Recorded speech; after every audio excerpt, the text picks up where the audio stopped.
Assalamualaikum.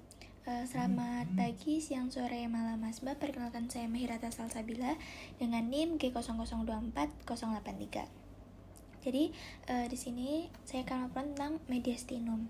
Jadi di mediastinum ini dibagi menjadi cavum thorax dan juga apertura. Sebelumnya saya akan menjelaskan dulu tentang mediastinum. Jadi mediastinum ini tuh ada yang superior dan juga inferior.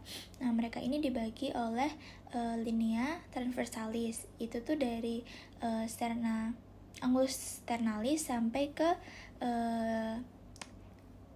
truncus intervertebralis setinggi VTH 4 atau 5. Nah, lalu mediastinum ini tuh yang inferior itu dibagi menjadi 3. Ada yang anterior, media, dan juga yang posterior. Nah, di sini di bagian mediastinum superior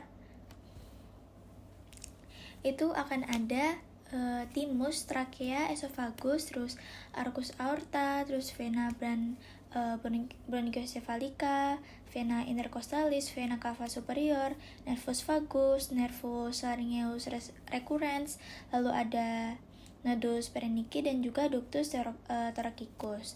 Selanjutnya yang di bagian inferior itu kan ada 3, ada anterior, media, dan juga yang posterior. Di bagian anteriornya itu terdapat sisa-sisa thymus, ada lodi limfatika, lemak, dan juga jaringan ikat longgar. Oke, selanjutnya di bagian tadi ada anterior. Sekarang kita akan ke bagian medianya atau di bagian tengahnya. Nah, di bagian tengahnya ini tuh akan berisi core atau jantung. Lalu ada yang melapis jantung, ada perikardium, dan juga ada nervus phrenicus yang menginervasi dari jantung. Lalu ada pangkal aorta, arteri vena pulmonalis, dan juga vena cava, dan juga bronchi primary. Lalu selanjutnya di bagian posterior, jadi bagian posterior ini terletak di posterior perikardium, jadi di belakang dari perikardium, di antara pleura mediastinalis. Nah, isi dari mediastinum inferior ini ada esophagus, lalu ada aorta thoracica, vena azygos, lalu ada vena hemiazygos, lalu ada ductus thoracicus, ada nervus vagus, ada truncus sympathicus, dan juga nervus pancinicus. Oke, sekarang kita lanjut lagi tadi. Nah, di mediastinum ada ruangan di atas cavum abdomen. Nah, di mediastinum ini ada yang namanya ruangan toraks. Nah, di ruangan toraks, cavum toraks itu ada tadi kalau misalnya ada cavum itu berarti ruangan. Sebuah ruangan pasti ada pintu masuk dan pintu keluar. Nah, jadi di cavum toraks ini akan ada apertura yang superior atau bagian atas, lalu ada apertura yang inferior. Nah, apertura yang superior ini tuh berada di atas dan yang inferior ada di bawah. Yang atas ini tuh dia itu batasnya itu yang di bagian latarnya dia akan berbatasan dengan tulang-tulang costae, yang depan dengan sternum atau incisura jugularis, dan yang belakang dengan vertebrae. Nah,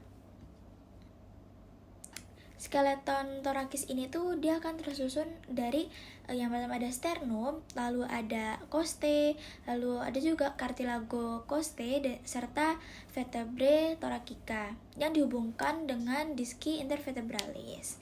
Lalu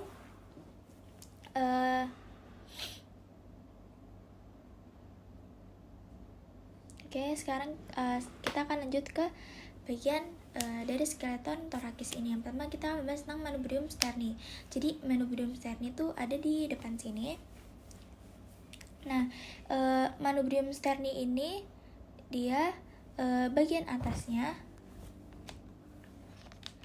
Jadi di sini ini ada incisura jugularis, lalu di sini ada incisura clavicularis, lalu di sini ada incisura dari costae pertama, lalu di sini ada incisura dari costae kedua. Nah, dari incisura costae kedua ini akan membentuk angulus. Angulusnya itu akan bernama angulus Ludovici. Nah, di sini juga ada pertemuan dari sternum dan juga manubre, jadi namanya simfisis manubro sternalis. Lalu di sini ada corpus dari sterni. Lalu ada simfisis juga di sini. Dan ini ada namanya tulang sympiodeus. Nah, pertemuan antara tulang sympiodeus dan juga manubrium sterni ini akan menamakan namanya ada simfisis sympiosternalis. Ini adalah bagian anteriornya. Ini ada bagian yang kita lihat dari lateralnya. Oke. Nah, sekarang kita akan ke tulang-tulang costae. Nah, tulang-tulang costae ini dibagi menjadi dua, ada yang tipikal dan juga yang atipikal. Nah, yang tipikal ini tuh dia sejenis, jadi dia tuh punya kaput atau kepala, lalu ada kolum atau leher, lalu dia punya angulus dan juga crista coli dan sulcus costae. Nah, kalau yang misalnya atipikal, ini dia akan berbeda dari costae yang sejenis, jadi mereka akan berbeda-beda. Yang costae pertama dia itu costae paling kecil, lalu costae kedua itu ukurannya 2 kali lipat dari costae pertama.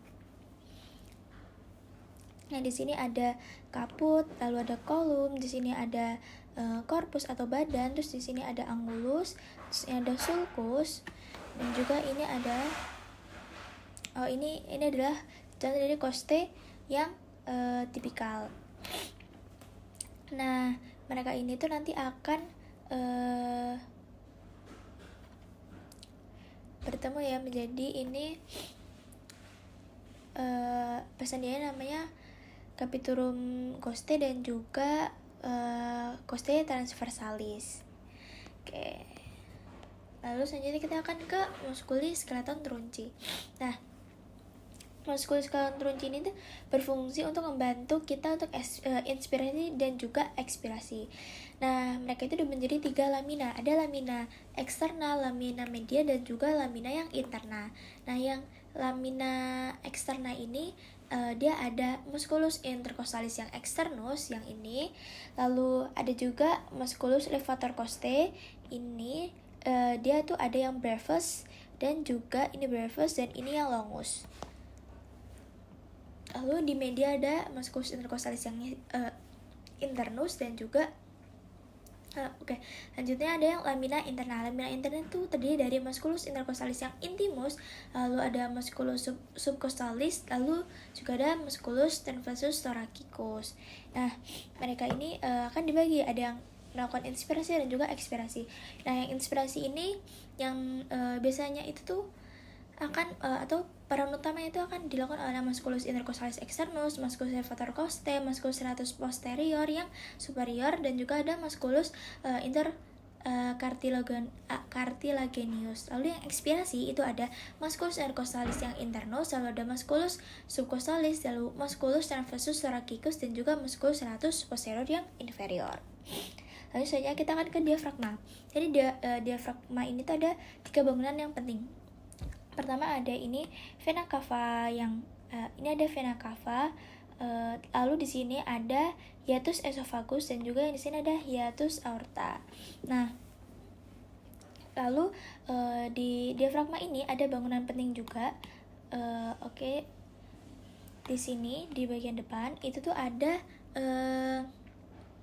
namanya trigonum sternocostalis yang leri. Ini dia tuh bagian lemah. Biasanya mereka tuh di tempat itu akan terdapat hernia biasanya di sebelah. Dia akan terletak di situ. Lalu yang di bawah atau yang di sini itu ada trigonum lumbocostalis yang Buchdeleki. Lalu selanjutnya di bagian posterior ini tuh dia ada dibagi menjadi 2. ada arcuata ligamen yang lateral dan juga arcuata ligamen yang medial. Lalu ada juga ini media dari arcuata ligamen, yaitu terdiri dari crus dexter dan juga crus sinister. Oke, mungkin itu saja dari saya. Terima kasih. Wassalamualaikum warahmatullahi wabarakatuh.